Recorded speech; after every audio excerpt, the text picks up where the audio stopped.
Buying acreage in Colorado is nothing like buying a house in a neighborhood. In fact, if you don't know these 5 mistakes, you could easily lose 6 figures on your investment. I'm going to show you exactly how to avoid them. Here's the thing.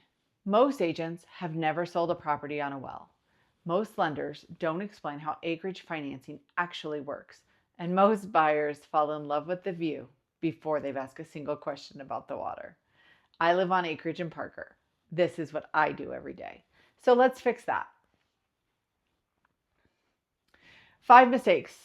Number 3 is the one that surprises almost everyone, even people who grew up out here.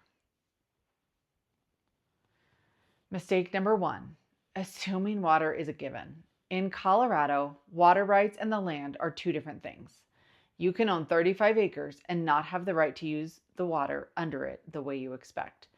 You need to know your well permit type. Is it household use only or domestic? Does it allow for livestock or irrigation? Always check with the Division of Water Resources before you write an offer. The view is free, the water is not. Verify the permit before you fall in love. Mistake number 2 is treating the well and septic inspections as optional. A standard home inspection does not cover these.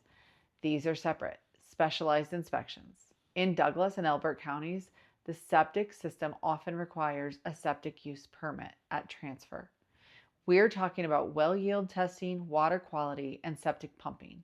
A failed leach field can cost 5 figures to replace.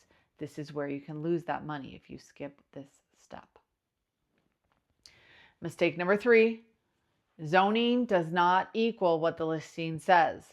This is the big surprise. A listing might say horse property, but the county might disagree.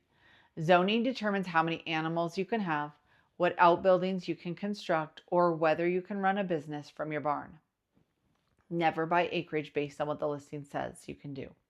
Buy it based on what the county land use code says you can do.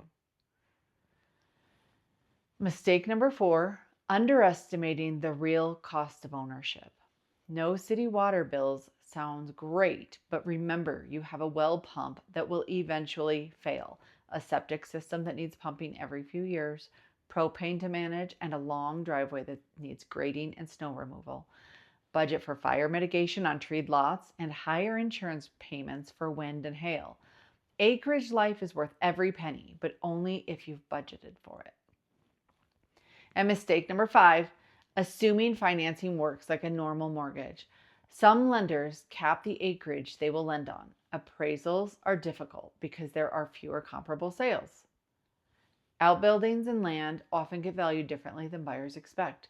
The right lender for a townhome in Centennial is not automatically the right lender for 10 acres in Franktown. You need a lender who has actually closed these types of deals. I had a client looking at a beautiful 10-acre parcel in Elizabeth. It was perfect for them. But during our well inspection, we found the yield was less than 1 gallon per minute. Basically, it couldn't support a household. We walked away. 2 weeks later, they found a property in Franktown with a strong well and proper water rights. They saved themselves a $30,000 drilling bill and years of stress.